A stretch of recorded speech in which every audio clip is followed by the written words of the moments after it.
নমস্কার, আপনারা দেখছেন জেলার ১ নম্বর online TV channel Birbhum RC TV. আপনাদের সঙ্গে আমি শুভাশিস। শুরু করছি আজকের সংবাদ। বিস্তারিত সংবাদে যাবার আগে দেখে নেব সংবাদ শিরোনাম। কার্গিল বিজয় দিবস উদযাপন নেহেরু যুব কেন্দ্রের সহায়তায় রাজনগরে। অবৈধভাবে পাচারের সময় মদ, কয়লা, বালি আটক কাকরতলা থানায়। দণ্ডি দিয়ে দীর্ঘ 15 কিলোমিটার রাস্তা পেরিয়ে বক্রেশ্বরের পথে এক মেয়ে।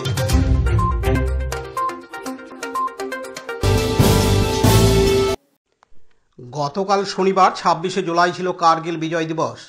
বিগত 1999 সালের এই দিনে ভারতীয় সেনাবাহিনী কার্গিল যুদ্ধে পাকিস্তানি অনুপ্রবেশকারীদের বিরুদ্ধে অপারেশন বিজয়ের মাধ্যমে জম্মু ও কাশ্মীরে কার্গিল সেক্টরে ঐতিহাসিক জয় অর্জন করে। এই যুদ্ধে শহীদ হন 527 জন ভারতীয় সেনা জওয়ান এবং আহত হন প্রায় 1300 জওয়ান। এই অপারেশন বিজয় প্রায় 3 মাস ধরে চলে। মে থেকে জুলাই 1999 শেষে আসে কাঙ্ক্ষিত জয়। সেই দিনটিকে স্মরণ রেখে দেশের বিভিন্ন স্থানে যথাযথ মর্যাদায় পালিত হয়। সেইরূপ জেলা বীরভূমের প্রান্তিক অঞ্চল রাজনগরেও সাড়ম্বরে আয়োজিত হয় ভারত গর্বের কার্গিল দিবস। বীরভূম জেলা নেহেরু যুব কেন্দ্রের সহায়তায় গুলালগাছি সবুজ সংঘের আয়োজন এবং রাজনগর গ্রাম সহায় কেন্দ্রের পরিচালনায় নানান কর্মসূচির মাধ্যমে দিনটি পালন করা হয়। স্থানীয় প্রাথমিক বিদ্যালয়ের সভাকক্ষে এই কার্গিল বিজয় দিবস উপলক্ষে শহীদদের প্রতি পুষ্পস্তবক অর্পণের মাধ্যমে শ্রদ্ধা নিবেদন, পদযাত্রা, প্রাসঙ্গিক আলোচনা সভা, কুইজ, বৃক্ষরোপণ করা হয়।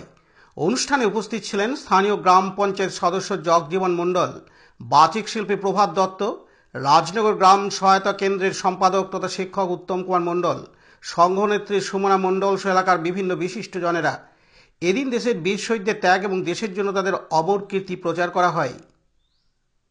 শেখ রিয়াজউদ্দিনের report, Birbhum RC TV, Rajnagar. অবৈধ বালি, কয়লা, মদ পাচার রোধে কাকরতলা থানা পুলিশের বিশেষ অভিযান অব্যাহত।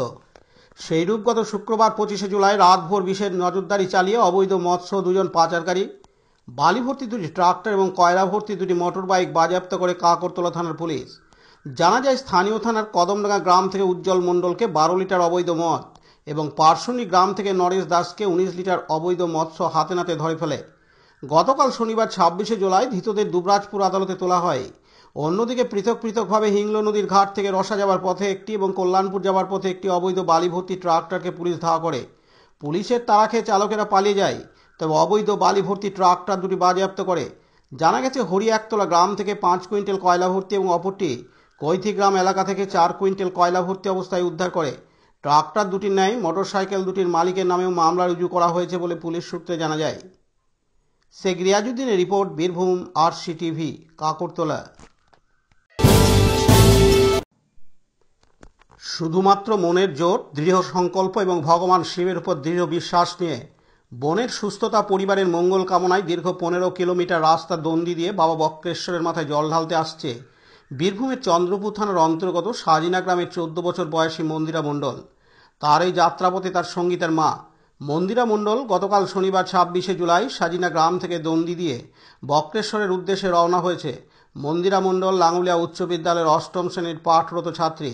দণ্ডি দিয়ে বাবা শিবের মাথায় একটি বাচ্চা মেয়ে জল ঢালতে আসতে দেখে রাস্তার দুদিকে বিভিন্ন জায়গায় মানুষ ভিড় জমিয়েছেন।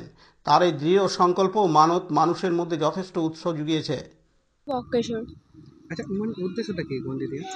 আমার বোনের কিছু শরীর খারাপ হয়েছিল, তার জন্য আমি ভোলে বাবার কাছে প্রার্থনা করেছিলাম যেন, কারণ আমার বোনের কিছু না হয় এবং আমার বোন যেন এরকম অসুস্থতা না পড়ে, যেন ভালো হয়ে যায় এবং পরিবারের জন্য যেন সব পরিবার আমার ভালো থাকে।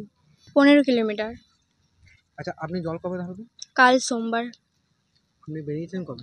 আমি বেরিয়েছি শনিবার, আজ 2 দিন হচ্ছে, কালকে নিয়ে 3 দিন হবে। আচ্ছা, কষ্ট হয়েছে? হচ্ছে। আচ্ছা, আপনার নাম? মন্দিরা মণ্ডল, বাড়ি? সাজিনা। আচ্ছা, আপনার কেমন লাগে?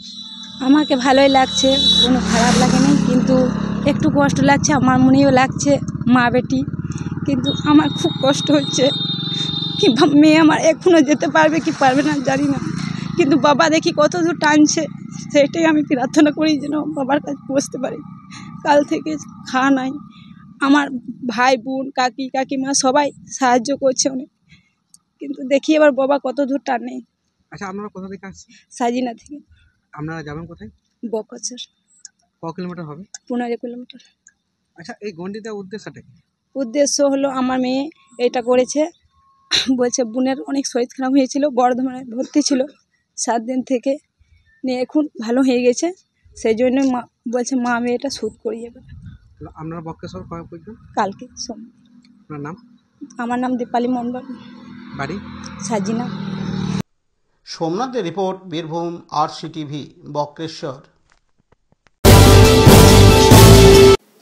আজকের সংবাদ এই পর্যন্ত। পরবর্তী সংবাদের জন্য চোখ রাখুন বীরভূম আরসি টিভির পর্দায়। নমস্কার।